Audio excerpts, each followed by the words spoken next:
guys, and welcome to another series. On this series we're going to be doing book reading, and we're going to start by Jacqueline Wilson's A Little Stars.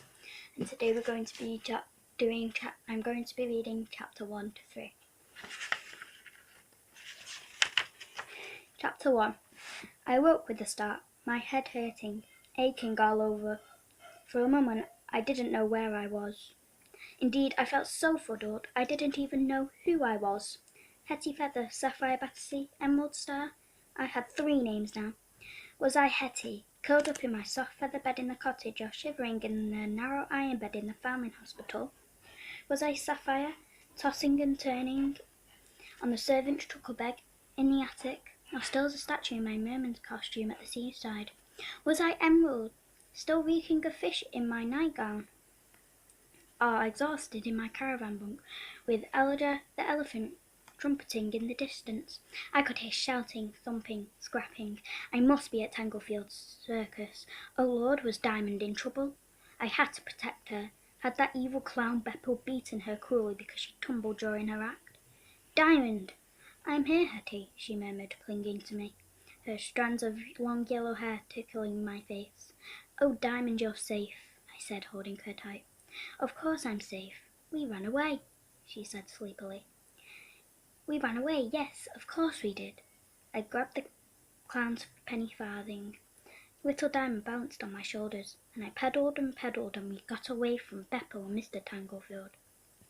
I felt my ear throbbing. Tanglefield had caught the tip of it with his whip, making it bleed. But we'd escaped. We were miles away from the circus camp. We'd fetched up in this little town, and here we were, huddled in a shop doorway near the marketplace. I gently nudged Diamond to one side and sat up straight, stretching and yawning. I peered around anxiously, worried about the bicycle. But there it was, leaning against the wall beside us. It was still very early, but the market square was full of carts and burly men setting up their stalls with fruits and vegetables. I watched for a minute or two, fascinated by their great hand fists delicately arranged, a row of apples, a ring of cauliflowers, a circle of salad stuffs on the fake green grass of their stalls so they looked like a prize garden in bloom. One man looked up and stared at me, watching. He frowned and started walking purposely towards us. I grabbed Diamond's arm, giving her a little shake. I think we better get going, I said urgently, because I trusted very few men. But as we stumbled to our feet and I tried to ride the penny farthing, he cried out to us, Don't run away, little girls. You mustn't be frightened. I don't mean you any harm. Why, I brought up 3 little lasses of my own, plus a son, but the less about him the better. You look so cold and tired. Let me buy you a hot drink. He seemed genuinely concerned. It was clear by his tone that he thought me not much older than Diamond. It was a curse to me that I was so small and slight, but sometimes it had its advantages. That will be very kind, sir, I said. And what are your names, little girls? I'm Hetty, and this is my sister, Ellen Jane. I used our real names, and Emerald and Diamond would sound too fancy for this plain market man, and it seemed a wise precaution to keep quiet about our professional names. Mr. Tanglefield might try to hunt me down, and Beppo would certainly do his best to find little Diamond. She'd become the real star of the Silver Tumblers' acrobatic act, a real little crowd pleaser. He'd paid her father 5 guineas to own her, body and soul, and he'd certainly got his money's worth.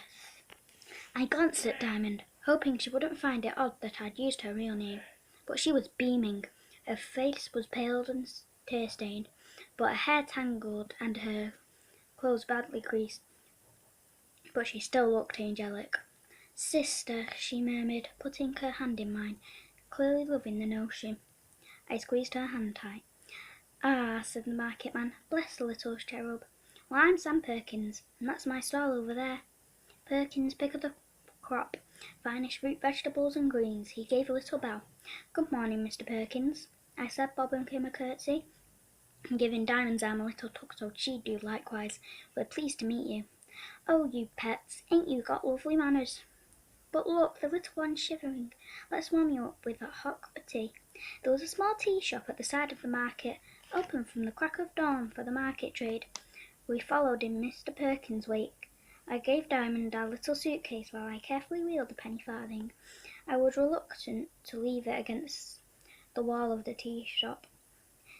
"It'll be safe there, don't you fret." "Hey," said Mr. Perkins. "Hey, you, young Alfred." He called to a boy at the nearest stall. "Keep an eye on this contraption, will you? Give us a whistle if anyone so much as walks near it." Alfred gave a little nod and a wave. Mr. Perkins was obviously well respected at the market. He led us into a warm, steamy interior of the tea shop. It was thick with the smell of bacon and sausage, so strong it made us reel. I was starving hungry. I also had another pressing urge. I went and whispered to the large lady behind the counter. She let Diamond and me through to her WC at the back of the shop. When we had relieved ourselves, we had a quick wash in the basin, and I tried to comb Diamond's tangled curls with my fingers. "There now," said Mr. Perkins when we came back. "Bessie, 3 mugs of tea and 3 special breakfasts, if you please." "Certainly, Sam. Are these your 2 grandchildren?" "Hello, dears. Have you come to see your grandpa at his work?" Bessie asked. She was all over smiles, her round face rosy red, her curly hair damp, her white apron pulled taut over her plumpness. Mr. Perkins led us to a table away from the other market men. "Not mine, Bessie. 2 new little friends," he said cheerfully. "And where do they come from, then?" Bessie asked. "Ah, it's a long story," said Mr. Perkins, sitting down beside us. He lowered his voice. "I thought you maybe wanted to keep your circumstances to yourselves rather than broadcast them to all and sundry." "That's so tactful of you, Mr. Perkins," I said gratefully. It doesn't mean that I want to know," he said. "Not just out of nosiness. I'd like to think I can help you in some way." "You're a pair of runaways, aren't you?" "Yes, sir," I said, because it was pointless denying the obvious. "Well, I'll let you get your breakfast first, and then I want to hear the whole story," said Mr. Perkins. I bent down, unlatched the suitcase, and felt for my purse. "I can pay for the breakfast, Mr. Perkins. We're not destitute." He roared with laughter. "Bless you, dear. I wouldn't think for it a minute. I can see you're 2 nicely turned out little ladies. Such fine and fancy dresses clearly cost out a pretty penny." I smiled, because I'd made both our outfits myself.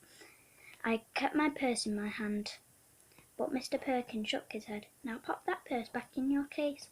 The breakfasts are on the house. Bessie's a dear friend of mine, and very kind-hearted. A good cook, too. A good plate of Bessie food will put some roses in them peaky little faces." It was wonderful food. Beppo had half starved Diamond to keep her as light as possible for her acrobatic talk. And I had been feeling so tired and run down these last few months at the circus that I'd barely been able to choke down my own food. But now we both made short of work of our bacon, sausage, egg, tomato, and fried bread. We had enough room left for several slices of buttered toast with marmalade. "Oh my," said Diamond, rubbing her full tummy. "Bessie food is the best food ever. Did you hear that, Bess? The little lass thinks you're a rival to Mrs. Beeton," said Mr. Perkins. "Better than Mrs. Beeton," I said.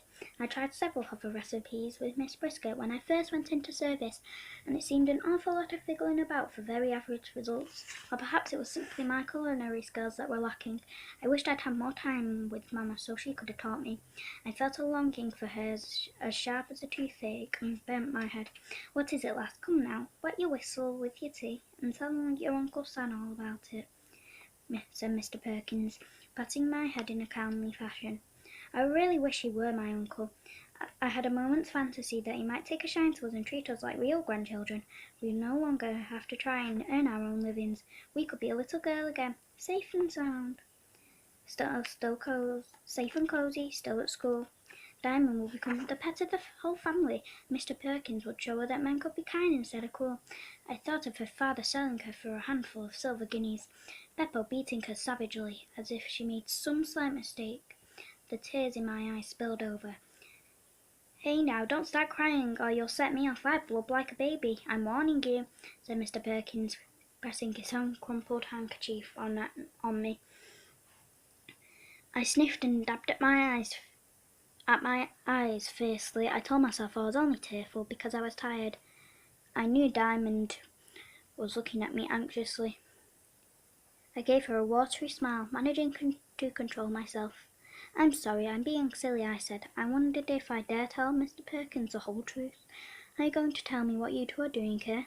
Where have you run from? There's no need to be frightened now. If anything truly bad and you're scared, someone will come after me. We'll whisk you over to Sergeant Browning at the police station. He happens to be a pal of mine, and he'll keep you safe. That brought me to my senses. Sergeant Browning may be Perkins' pal, but he was still a policeman. If he knew when I was, he might well march me straight back to the family hospital to be disciplined and then sent off into service again. And what about Diamond? Beppo had official documents saying she belonged to him now. I couldn't risk that fate for her. It was better to lie. Though necessity, I had become very good at it. It's nothing like that, Mr. Perkins, I promise you. Ellen, Jane and I are sad because we're grieving for our poor mother. She died of the consumption. She suffered something cruel.